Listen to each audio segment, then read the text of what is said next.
I finished Sea of Stars this past week and I loved it. I think the best endorsement that I can give for the game is that I never felt like slowing down or stopping playing. Even though things like real life, work, teaching got in the way, I still made time every single night to play it on my PC or Steam Deck depending on what I was in the mood for. So with all of that said, let's talk about what I enjoyed about the game and why you should consider picking it up for yourself. Before we can get into the heart of the review, a few housekeeping items. Sea of Stars is out and is available on the PC, Switch, PlayStation, and Xbox, and it's currently on the PlayStation Plus and Xbox Game Pass, but otherwise you're going to be able to buy it for $45 Canadian, which is a pretty good price. So in this review, I'm going to show footage from the game, but it's only going to be up until a certain point of the game. I will omit some footage from later on in order to avoid any story spoilers. And finally, I was given a review copy of this game, but I am under no obligation to shape my review in any way at all. So a big thank you to Sabotage Studio for the copy. I really enjoyed it. Let's begin by talking about combat, as that's a make or break area for many players.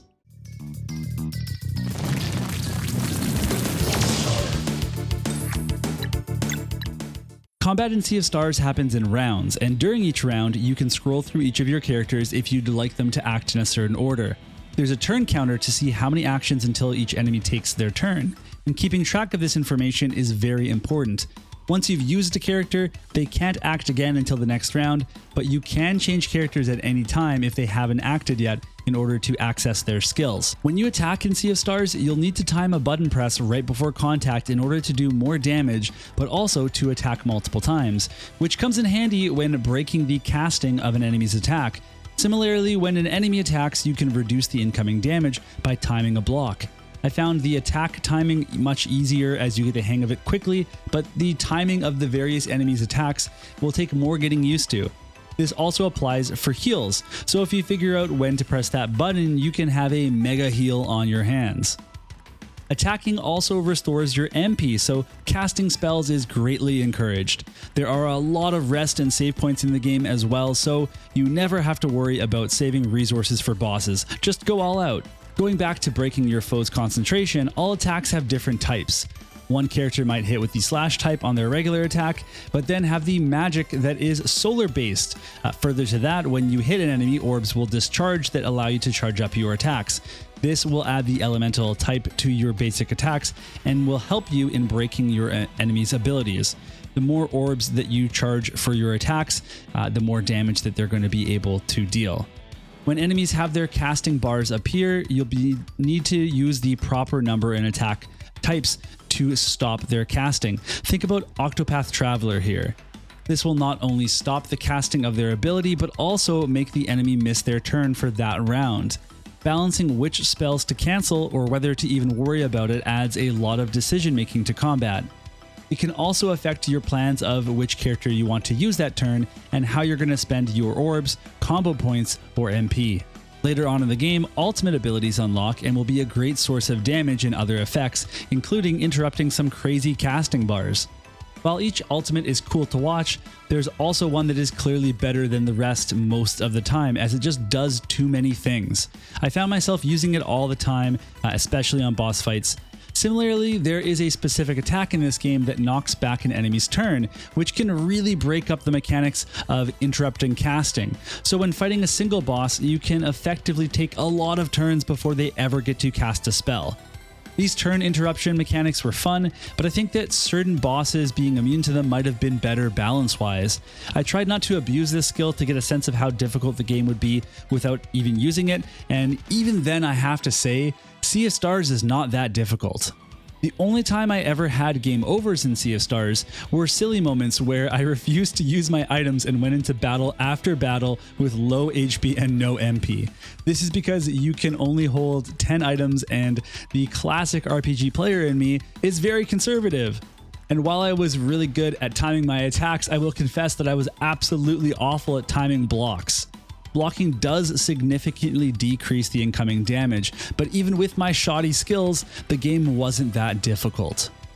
There are items that you can equip in Sea of Stars to make the game easier, things that will give you an indicator of when to block or just block for you. There's an accessory that heals your HP and MP after every fight, and similarly there are accessories to make the game harder as well, although I haven't tried those out yet, as they were pretty intense in their description. Overall, I would highly rate the combat in Sea of Stars. It was always engaging, from regular battles to big boss fights. Someone commented on my early impressions video that they were disappointed in the limited number of skills that characters get, which is 3 per character plus an ultimate, but honestly it never felt limiting to me. Besides, you have 5 different characters that you can switch between, and then you have all of the combos that they have access to. I always felt like I had a lot of different choices and different ways to play. Not to mention that the casting interruption mechanic means that you get to plan out each round in more depth than you would in another game where you have 30 spells, but you just keep hitting the boss with your most powerful spell over and over and over because you saved up all your MP in the dungeon.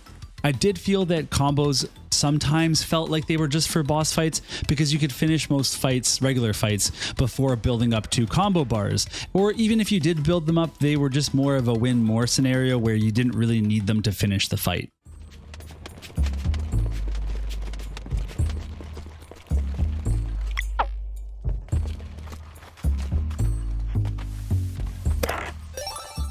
Sea of Stars was satisfying to explore. Each town I visited had treasures to be found and mini quests to fulfill. The same can be said of dungeons, which had branching paths, puzzles, and a lot of treasure. Most encounters are skippable if you put your mind to it, and once you have the grappling hook, it's very easy to start each encounter with an advantage of some damage and some orbs to power up and imbue your attacks. I will say in the first half of the game, I grew a little fatigued at the dungeon formula of find an impassable barrier, find 3 switches that open it, then progress.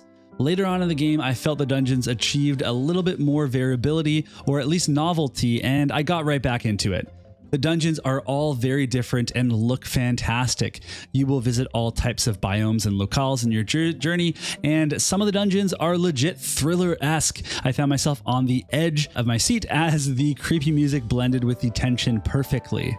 Each dungeon in Sea of Stars will have puzzles, some mandatory and some optional, but none hard. It's mostly rearranging blocks or changing the time of day so sunlight lines up with a switch. I wasn't too worried about the ease of the puzzles though, because it was just satisfying to break up the fighting and the exploring with a little bit of thinking. There was one endgame puzzle involving blocks and beams of light that had me scratching my head for a while, but otherwise, if you are not into puzzles, they will not be a barrier for you in Sea of Stars. The music is excellent in Sea of Stars. Eric W. Brown crushed it with all of his compositions, and very few tracks were misses in my opinion. And I will say that the 10 Yasunori Mitsuda tracks were all bangers.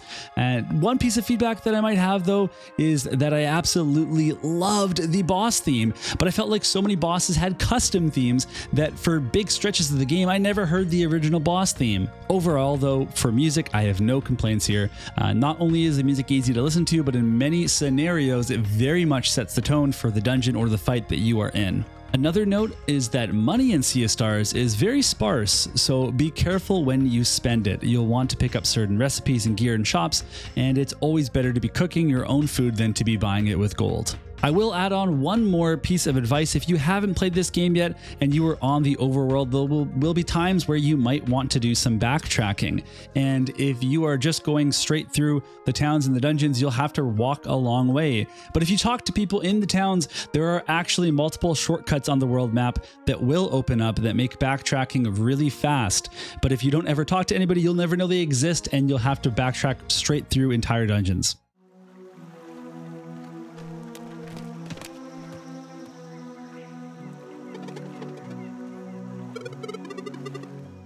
I enjoyed the story in Sea of Stars. It's fairly straightforward with a few twists, some that you'll see coming and some that you won't. There is not a lot of dialogue in the game. It's fast-paced and you're pretty much always moving.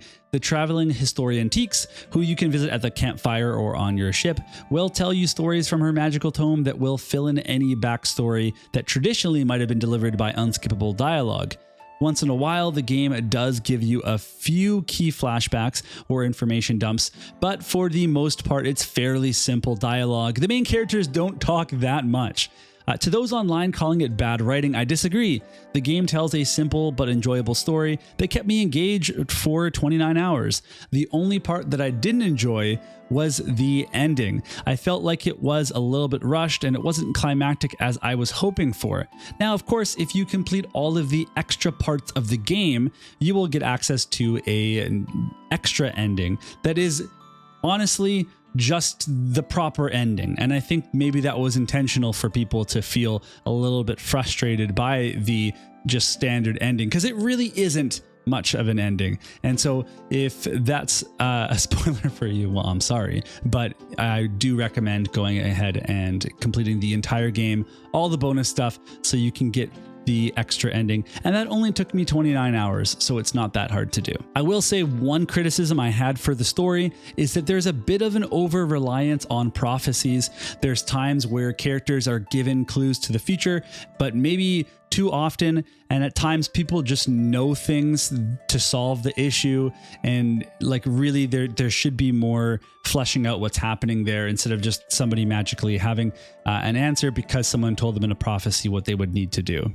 So speaking of that hidden ending, there is an end game with some side quests in Sea of Stars to acquire ultimate gear for your party. These quests are pretty fun, and there are some more challenging puzzles, but still nothing too hard. The end game fights are in line with everything else in the game, so they're not that difficult, but the overall content was welcome, and it was necessary to clear that end game, as I said, because the secret ending to the game is worth the effort and is the actual true ending, in my opinion.